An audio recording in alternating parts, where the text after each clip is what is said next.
Assalamualaikum warahmatullahi wabarakatuh. Saya Sylvia Damayanti akan menjelaskan mengenai beberapa materi etika akademik dan bisnis. Yang pertama yaitu hubungan antara produsen dan konsumen. Yang kedua, teori pelayanan konsumen. Yang ketiga, hak-hak perlindungan konsumen. Dan yang terakhir yaitu bisnis dan perlindungan konsumen. Yang pertama, hubungan antara produsen dan konsumen. Hubungan antara produsen dan konsumen dalam konteks ekonomi adalah fundamental dalam kegiatan perdagangan atau tukar menukar barang dan jasa. Hubungan antara produsen dan konsumen saling berkaitan, di mana produsen membutuhkan konsumen dan konsumen juga membutuhkan produsen. Maksud dari produsen membutuhkan konsumen yaitu produsen membutuhkan konsumen untuk membeli barang-barang atau produk yang mereka hasilkan. Jika konsumen tidak membeli produk-produk yang mereka hasilkan, maka produsen tidak bisa memproduksi lagi produk-produk tersebut karena mereka akan mengalami kerugian, dan kerugian tersebut dapat menyebabkan produsen atau perusahaan tersebut gulung tikar. Dan maksud dari konsumen membutuhkan produsen, konsumen membutuhkan barang-barang atau layanan yang dihasilkan produsen tersebut. Konsumen membutuhkan produk-produk tersebut untuk memenuhi kebutuhan-kebutuhannya dalam kehidupan sehari-hari. Nah, ada beberapa aspek penting dalam hubungan antara produsen dan konsumen. Yang pertama, permintaan dan penawaran. Permintaan produsen dapat mempengaruhi harga, kuantitatif, dan produk yang ditawarkan oleh produsen. Jika tidak ada permintaan, maka produsen tidak akan memproduksi produk-produk itu lagi karena tidak ada yang memintanya. Produsen akan merespon permintaan konsumen dan akan memenuhi sesuai dengan keinginan konsumen tersebut, sehingga konsumen akan merasa kebutuhannya tersebut dapat dipenuhi oleh produsen. Yang kedua yaitu kualitas produk. Konsumen memiliki harapan dengan membeli produk-produk dengan kualitas yang baik. Mereka mempunyai harapan dengan mengeluarkan harga segini dapat mendapatkan kualitas produk yang sesuai dengan harga yang dikeluarkan. Konsumen atau pembeli berharap bahwa produk-produk yang mereka beli akan bertahan lama dengan kualitas yang baik. Maka dari itu, produsen atau penjual sebaiknya memberikan kualitas-kualitas yang baik dan dapat dipercaya oleh konsumen, sehingga mereka tidak akan kecewa dan konsumen tersebut tidak akan ragu untuk membeli kepada kita lagi karena mereka sudah mempercayai dari pembelian sebelumnya, seperti dari perusahaan ini kualitas produknya baik dengan harga yang segini, worth it lah dengan harga yang segini mendapatkan kualitas yang seperti itu. Nah, mereka tidak akan merasa ragu untuk membeli di perusahaan kita lagi. Sebaiknya perusahaan memberikan kualitas yang baik jika memang harganya mahal, atau dengan harga yang murah kualitasnya juga tidak terlalu membebankan konsumen atau seperti menipu konsumen, itu tidak baik. Yang selanjutnya yaitu layanan pelanggan. Interaksi antara konsumen dan produsen juga dapat melalui layanan pelanggan. Kita sebagai produsen seharusnya menyediakan layanan pelanggan untuk pelanggan yang ingin bertanya, berkeluh kesah, atau ada masalah dengan produk yang kita hasilkan atau dari perusahaan kami. Seperti Shopee. Sebelum mereka membeli, mereka dapat bertanya kepada kepada pembeli tersebut, apakah barang ini ada yang ukuran segini, apakah ada yang warna ini. Nah, jika ada layanan untuk interaksi antara penjual dan pembeli akan lebih mudah untuk melakukan pembelian. Dan layanan untuk menerima keluhan atau masalah yang dihadapi pelanggan, seperti keluhan kalau barangnya tidak sesuai atau barangnya cukup lama. Itu kalau barangnya cukup lama kan tidak sepenuhnya dari produsen, bisa jadi karena kurir yang lama. Itu jika kita belanja secara online, kita harus menyediakan layanan-layanan tersebut, walaupun itu dapat memberikan komentar yang buruk dari pelanggan kepada kita jika produknya tidak sesuai, tapi kita seharusnya tetap memberikan layanan untuk mereka bertanya, berkeluh kesah, atau masalah-masalah lainnya, sehingga kita sebagai produsen seharusnya berpikir secara efektif bagaimana mencari solusi untuk masalah-masalah yang dihadapi pelanggan tersebut. Yang selanjutnya yaitu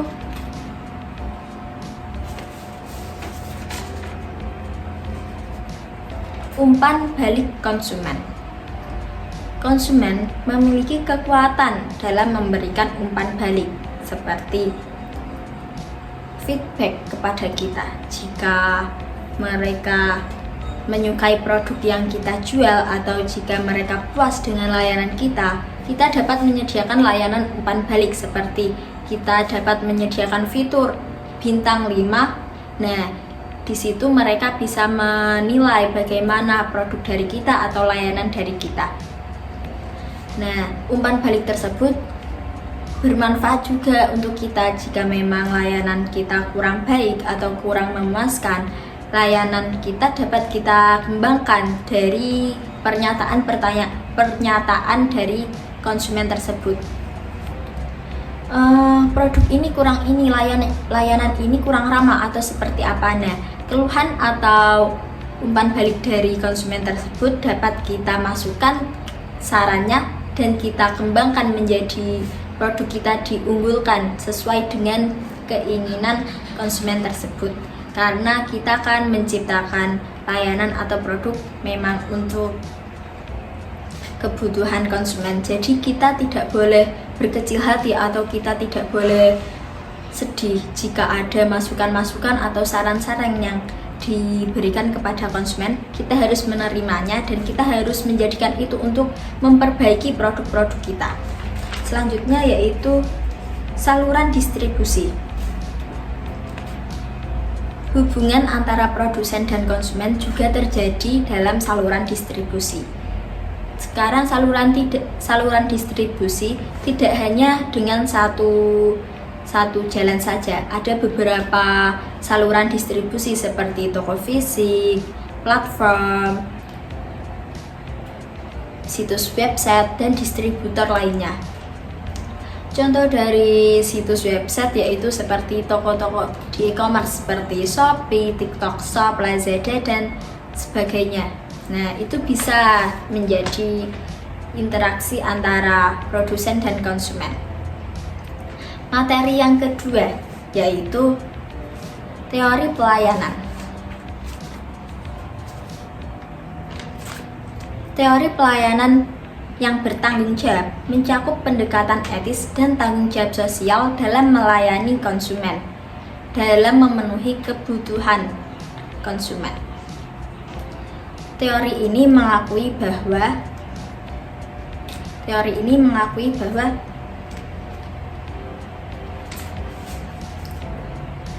produsen atau penyedia layanan berkewajiban secara moral untuk memenuhi kebutuhan konsumen secara etis dan bertanggung jawab. Ada beberapa aspek penting dalam teori pelayanan konsumen. Yang pertama yaitu kejujuran dan transparansi. Kita harus jujur dan transparansi. Maksud dari transparansi dalam ini yaitu terbuka. Kita harus jujur dan terbuka dalam menjual produk-produk kita. Kita tidak boleh menutupi kekurangan atau keburukan dari produk kita. Jika memang ada kekurangan dari produk kita, kita harus menyampaikan kepada konsumen karena konsumen berhak tahu dan kita tidak boleh menutupinya, seperti informasi yang jelas, harga, atau itu.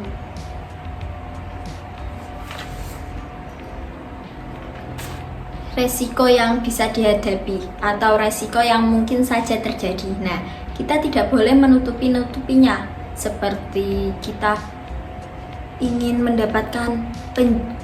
mendapatkan pembeli itu, sebaiknya saya tidak mengetahui, saya tidak memberitahu bahwa ada kekurangan dalam produk ini. Nah, itu tidak boleh dilakukan oleh produsen atau penjual. Yang kedua yaitu kualitas dan keamanan produk. Kita harus memastikan kualitas dan keamanan produk hingga sampai ke tangan konsumen dengan baik.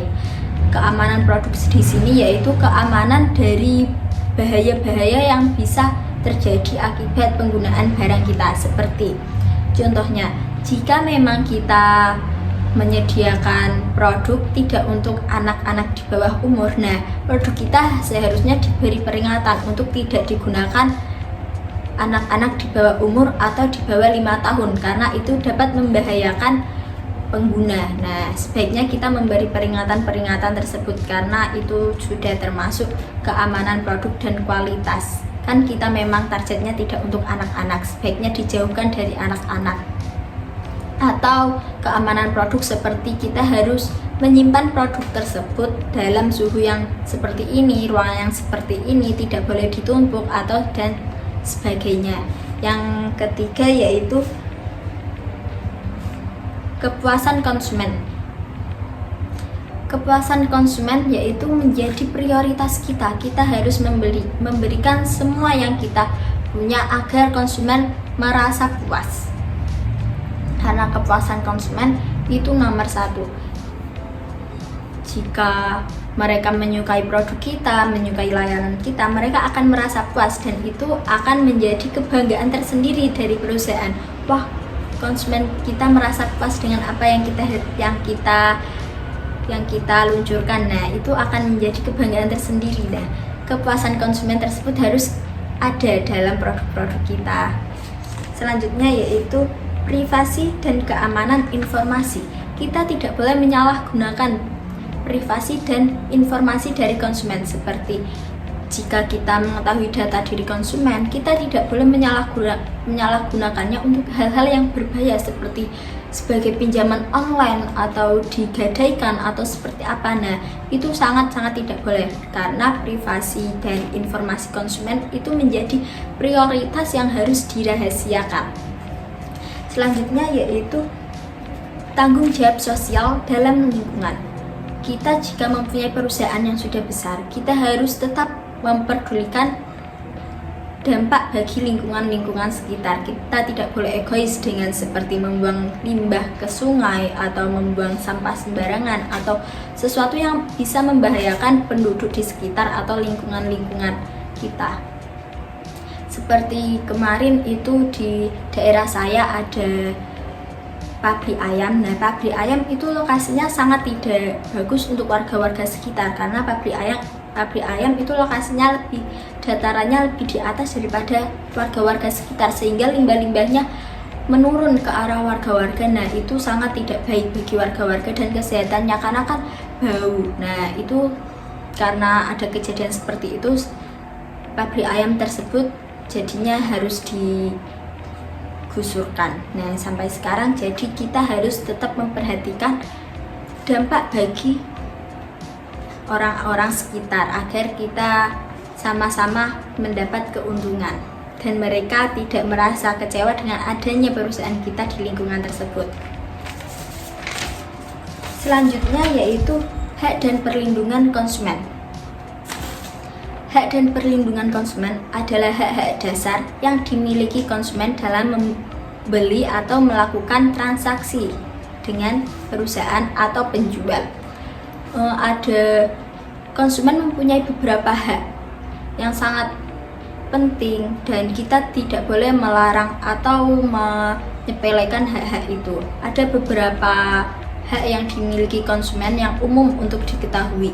Yang pertama yaitu hak memperoleh informasi.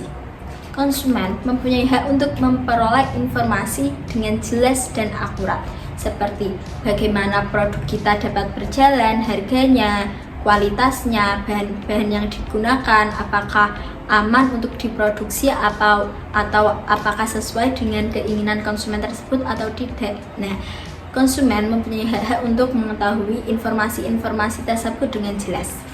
Yang kedua yaitu hak untuk memilih. Konsumen atau pembeli mempunyai hak untuk memilih apakah mereka akan membeli produk kita atau tidak. Mereka mempunyai hak untuk menentukan barang apa yang akan mereka beli dan barang apa yang tidak akan mereka beli. Kita tidak boleh memaksakan kehendak konsumen karena itu merupakan hak konsumen tersendiri. Selanjutnya yaitu hak untuk keselamatan. Nah, seperti yang sudah dijelaskan tadi, hak untuk keselamatan konsumen. Mereka berhak mengetahui seperti jika mereka membeli makanan. Ada konsumen yang alergi seafood. Nah, mereka membeli makanan dan mereka tidak tahu ada kandungan seafoodnya. Nah, pembeli atau penjual bisa mengatakan bahwa Mbak, ini ada campuran sedikit udang yang tidak kita masukkan ke resep. Nah, kita bisa mengatakan seperti itu untuk keselamatan konsumen. Jika mereka mengajukan kerugian kan lebih dampaknya lebih buruk bagi kita. Nah, sebaiknya kita memberitahu hak-hak konsumen untuk keselamatannya. Selanjutnya yaitu hak untuk memperoleh kompensasi atau kerugian. Seperti tadi, jika mereka mendapatkan kerugian atas produk atau layanan yang ada dari perusahaan kita, maka mereka berhak untuk mendapatkan kompensasi atau pengembalian uang. Contoh, kamu membeli suatu barang dari toko online. Nah, ternyata pas sampai di rumah kamu ada kekurangan atau kecacatan yang terjadi dari produk tersebut. Biasanya kalau di toko online yang bermerek Shopee itu, jika mereka ingin mengembalikan atau ingin ganti rugi, mereka harus menyertakan video unboxingnya. Nah, sebelum kita membuka, kita harus menyertakan video untuk sebagai bukti bahwa memang kecacatan tersebut terjadi dari perusahaan kita, bukan dikarenakan kita. Nah, kita sebagai perusahaan jika mendapatkan komplain seperti tersebut, kita harus berganti rugi karena itu merupakan kesalahan kita. Yang terakhir yaitu hak untuk keluhan dan penyelesaian sengketa. Kita harus mempunyai mekanisme yang efektif untuk menyelesaikan keluhan-keluhan yang terjadi dari pembeli. Seperti jika kita membeli permen, nah ternyata permen tersebut kosong, tidak ada isinya. Nah, kita bisa mengajukan di Instagramnya, kita bisa mengatakan bahwa Kak, ini saya mendapatkan permen tapi ternyata isinya cuma segini atau bagaimana. Nah, kita sebagai perusahaan produsen, kita harus menyelesaikan masalah tersebut dengan meminta alamat lalu mengirim ganti produk tersebut atau mengembalikan uangnya. Yang terakhir yaitu materi bisnis dan perlindungan konsumen. Bisnis dan perlindungan konsumen adalah dua hal yang saling terkait. Bisnis itu dilakukan untuk apa? Bisnis dilakukan untuk memenuhi kebutuhan dan keinginan konsumen. Sedangkan perlindungan konsumen yaitu perlindungan yang terjadi jika mereka membeli produk dari orang yang berbisnis tersebut. Nah, bisnis dan perlindungan konsumen tersebut saling berkaitan. Jika tidak ada bisnis, maka tidak ada konsumen, dan jika tidak ada perlindungan konsumen, maka bisnis tersebut tidak bisa dicap sebagai bisnis yang baik. karena mereka sebagai konsumen mereka mempunyai hak untuk mengajukan apa yang terjadi dengan bisnis tersebut. Sekian dari saya bernama Sylvia Damayanti, NIM 2937 kelas MC, pamit undur diri. Semoga materi yang saya sampaikan tadi bermanfaat dan dapat dimengerti kalian. See you. Wassalamualaikum warahmatullahi wabarakatuh.